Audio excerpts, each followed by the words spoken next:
na ves, a já tady na té vojně, abych na kavalec les.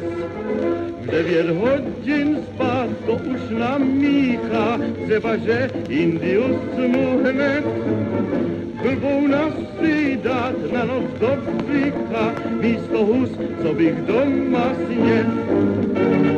Pošlete mi buchtu s mákem, mámo rozmilá, ta by se mi na té vojně dobře hodila. Buchty sami rozinky, až po dinko bedinky, mezi nima psaní zlatý maminky.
Bedinky, mezi nima